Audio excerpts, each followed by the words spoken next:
2G spectrum घोटाला, 3G घोटाला, Commonwealth games घोटाला, कोयला घोटाला, जमीन घोटाला, आदर्श घोटाला, चॉपर घोटाला। जब इतने सारे घोटालों की बारिश हो तो रेनकोट तो पहनना ही पड़ता है।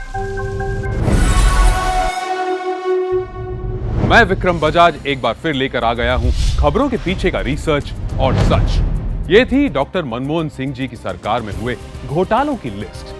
फिर भी इतिहास में सबसे भ्रष्ट सरकार के नेता होने के बावजूद डॉक्टर साहब को एक स्वच्छ ईमानदार व्यक्ति के रूप में देखना तो कैसे मुमकिन है? एक विद्वान अर्थशास्त्री के प्रधानमंत्री रहते हुए देश में घोटालों की बौछार हो रही थी और उन पर इसका एक चींटा तक नहीं उड़ा। क्या यह मुमकिन है? कितने घोटालों की बातें आई, इतना सारा हुआ, उन पर एक दाग नहीं लगा।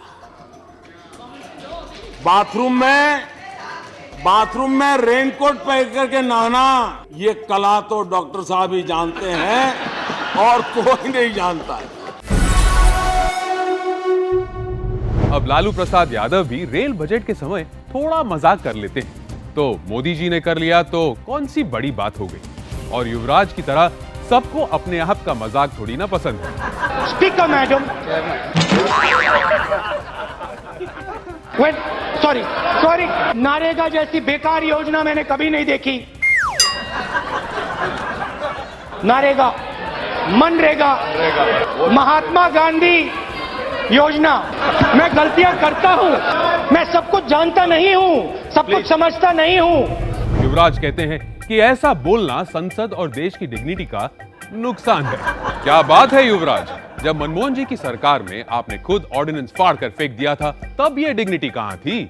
My opinion on the ordinance is that it's complete nonsense and that it should be torn up and thrown out.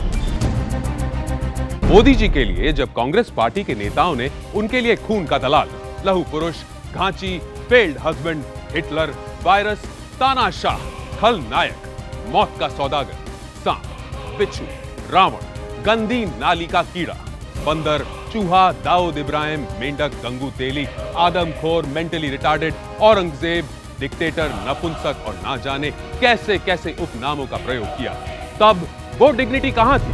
देश के पूर्व प्रधानमंत्री नरसिम्हा राव के निधन के बाद उनके पार्थिव शरीर को कांग्रेस हेडक्वार्टर लाने से मना कर दिया था। मोदी जी को काट कर फेंकने की धमकी देने वाले इमरान मसूद को चुनाव की टिकट से नवाजा था। ये वही पार्टी है जिसने देश के लिए सालों साल बस योजनाएं बनाई, वोट बटोरे, पर जब मोदी जी ने योजनाओं को असल में लोगों तक पहुंचाना शुरू किया और उसका ब्यौरा संसद में दिया तो बाल की खाल निकालकर संसद में हंगामा शुरू कर दिया, जिससे देश का पैसा और वक्त बर्बाद हो और विकास के मुद्दे से लोगों का ध्यान हट जाए। तो देश को क्या चाहिए? भ्रष्टाचार का रेनकोट और उसे उड़ने वाला नेता या तेज गति से काम करने वाला लीडर? ये जरा सोचिए।